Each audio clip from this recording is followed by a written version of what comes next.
بسم اللہ الرحمن الرحیم۔ السلام علیکم ورحمۃ اللہ وبرکاتہ۔ عزیز طلباء، آج ہمارا ٹاپک ہے نظم و ضبط اور قانون کا احترام۔ نظم و ضبط سے مراد امور کا نظام و انصرام اور حسن ترتیب ہے۔ نظم و ضبط زندگی میں کامیابی کی علامت ہے۔ نظم و ضبط کے بغیر کامیابی ناممکن ہے۔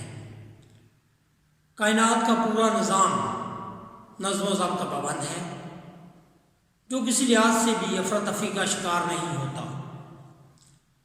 کائنات کے نظام کو دیکھتے ہوئے ہر انسان کے لیے ضروری ہے کہ وہ نظم و ضبط کا مظاہرہ کرے۔ ایک اچھا طالب علم بھی وہی ہوتا ہے جس کے تمام کاموں کے اوقات مقرر ہوتے ہیں۔ اس کا اٹھنا بیٹھنا، وقت پر جاگنا، وقت پر کام کرنا، وقت پر کھیلنا، نیز ہر کام وقت پر ہی اچھا لگتا ہے۔ اگر کائنات میں نظم و ضبط ختم ہو جائے تو پوری کائنات کا نظام درم برہم ہو جائے گا۔ اسی طرح نظم و ضبط کے بارے میں اللہ تعالیٰ قرآن مجید میں ارشاد فرماتا ہے۔ سورہ یاسین کی آیت ہے، آیت نمبر 38-39۔ اس کا ترجمہ یوں ہے: اور سورج اپنے مقرر کردہ راستے پر چلتا ہے، یہ اس اللہ تعالیٰ غالب و جاننے والے کا مقرر کیا ہوا انداز ہے۔ اور چاند کی بھی ہم نے منزلیں مقرر کر دی، یہاں تک کہ وہ گٹتے گٹتے کھجور کی پرانی شاخ کی طرح ہو جاتا ہے۔ نہ تو سورج ہی سے ہو سکتا ہے کہ وہ چاند کو پکڑے، اور نہ ہی رات دن سے پہلے آ سکتی ہے۔ سب اپنے اپنے مدار میں تیر رہے ہیں۔ اسی طرح نظم و ضبط کے بارے میں سورہ رحمان میں اللہ تعالیٰ فرماتا ہے، آیت نمبر 5 میں: الشمس والقمر بحسبان، سورج اور چاند ایک حساب مقرر سے چل رہے ہیں، یعنی سورج اور چاند کے آنے جانے کے راستے متعین ہیں۔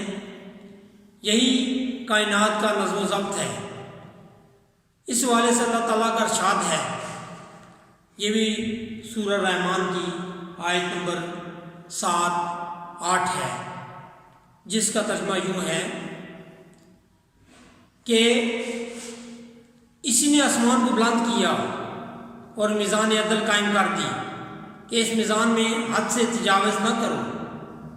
جہاں نظم و ضبط کی اتنی اہمیت ہے، وہاں قانون کی پاسداری نہ کرنے سے بھی خرابیاں پیدا ہوتی ہیں۔ چنانچہ اللہ پاک نے سورہ ہود میں کی آیت نمبر 85 پہ ارشاد فرمایا، جس کا ترجمہ یوں ہے: اور زمین میں خرابی کرتے نہ پھرو۔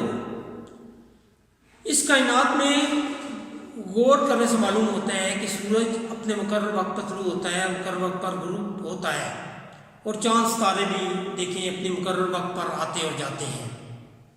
موسم بھی ایک خاص ترتیب سے آتے جاتے ہیں۔ تو اللہ تعالیٰ نے کسی ملک کو 2 موسم دیے ہیں، کسی کو 3، کسی کو 4، جس طرح پاکستان میں ہے، گرمی بھی آتی ہے، سردی بھی آتی ہے، موسم خزاں بھی آتا ہے، موسم بہار بھی آتا ہے۔ تو موسم ایک خاص ترتیب کے ساتھ بدل کر آتے ہیں۔ اسی طرح قدرت کی دیگر چھوٹی مخلوقات، جس طرح چونٹیاں ہو گئیں، شہد کی مکھیاں ہو گئیں، دیمک اور پرندے ہو گئے، سب ایک قانون کے پابند نظر آتے ہیں۔ اللہ تعالیٰ نے ان کے لیے جو راستے مقرر کیے ہیں، وہ انہی پر حرکت کرتے ہیں۔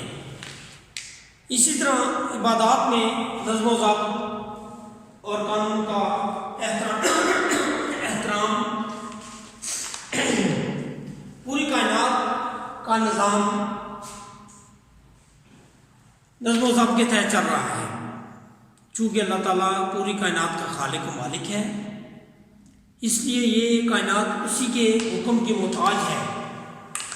اللہ تعالیٰ نے عبادات کو بھی نظم و ضبط سے بالا تر قرار نہیں دیا، بلکہ ان کو اوقات اور رکعات مقرر کر دی گئی ہیں، جس طرح صبح کے وقت ہم نماز فجر ادا کرتے ہیں، جس میں ہم 2 سنت 2 فرض ادا کرتے ہیں۔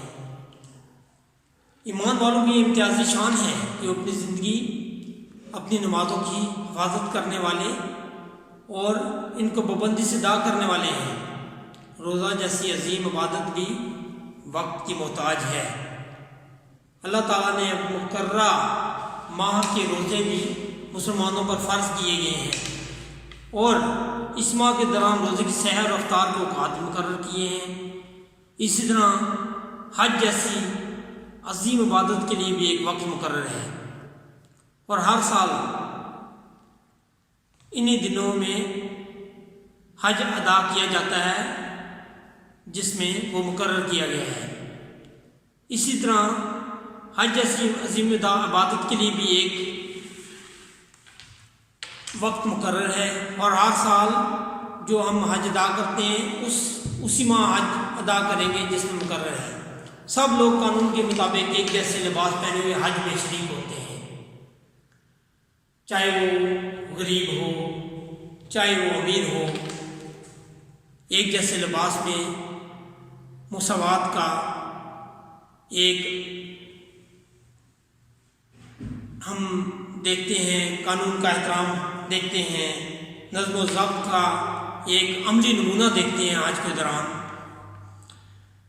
اسی طرح نبی صلی اللہ علیہ وسلم اور صحابہ کرام رضی اللہ تعالی عنہ کے دور میں بھی قانون کا احترام لازم تھا۔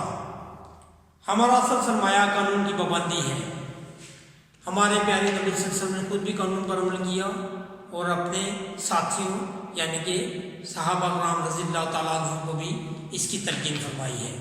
یہی وجہ ہے خلفائے راشدین عدالت کے سامنے جواب دہی کے لیے پیش ہوتے تھے۔ جس طرح ایک دفعہ حضرت علی رضی اللہ تعالیٰ عنہ کی ان کی خلافت میں اپنی زرہ گم ہو گئی جو ایک یہودی کو مل گئی۔ حضرت علی رضی اللہ تعالیٰ عنہ خلیفہ ہونے کی حیثیت سے حکم دے کر اپنی زرہ واپس لے سکتے تھے، لیکن انہوں نے ایسا نہیں کیا، بلکہ وہ خود قاضی کی عدالت میں پیش ہوئے۔ حضرت حسن اور ان کے غلام بطور گواہ بھی پیش ہوئے۔ قاضی نے رشتہ داری کی وجہ سے، قرابت داری کی وجہ سے ان دونوں کو گواہی قبول کرنے سے انکار کر دیا، لہذا فیصلہ یہودی کے حق میں دے دیا گیا۔ لیکن حضرت علی رضی اللہ عنہ نے نظم و ضبط کا اور قانون کا احترام کرتے ہوئے عدالت کا فیصلہ منظور کیا۔ اسی طرح ایک دفعہ حضرت عمر رضی اللہ عنہ کے دور خلافت میں بھی حضرت عمر کی کسی عام شخص سے لڑائی ہو گئی، معاملہ عدالت میں پیش کیا گیا۔ حضرت عمر رضی اللہ عنہ اس وقت خلافت کے عہدے پر فائز تھے، لیکن آپ رضی اللہ عنہ ایک عام شہری کی طرح اپنا دفاع کرتے ہوئے عدالت میں حاضر ہوئے۔ اس وقت عدالت کے جج حضرت زید بن ثابت رضی اللہ تعالیٰ عنہ تھے۔ انہوں نے حضرت عمر رضی اللہ عنہ کو ان کی تعظیم کے لیے عزت کی خاطر اپنی نشست پیش کی، لیکن حضرت علی رضی اللہ تعالیٰ حضرت عمر رضی اللہ عنہ نے یہ نشست قبول کرنے سے انکار کر دیا اور اپنے مخالف فریق کے برابر جا کر بیٹھ گئے۔ اسی طرح جب اسلام کی روح سے شراب کو حرام قرار دے دیا گیا تو اسلامی قانون کے احترام میں لوگوں نے شراب کے برتن تک توڑ ڈالے اور شراب کو زمین پر بہا دیا۔ ایک مسلمان اور محب وطن ہونے کی حیثیت سے ہمارا فرض ہے کہ ہم اسلامی تعلیمات کو مد نظر رکھتے ہوئے ملکی قانون کا احترام کریں۔ قوانین نافذ کرنے والے ادارے بھی کسی شخص کو قانون سے بالا تر نہ سمجھیں۔ اسی سے ہمارے ملک میں اور معاشرے میں امن و سکون قائم رکھنے میں مدد مل سکتی ہے، اور اس طرح بہت سی برائیوں کا خاتمہ ہو سکتا ہے۔ Thank you very much.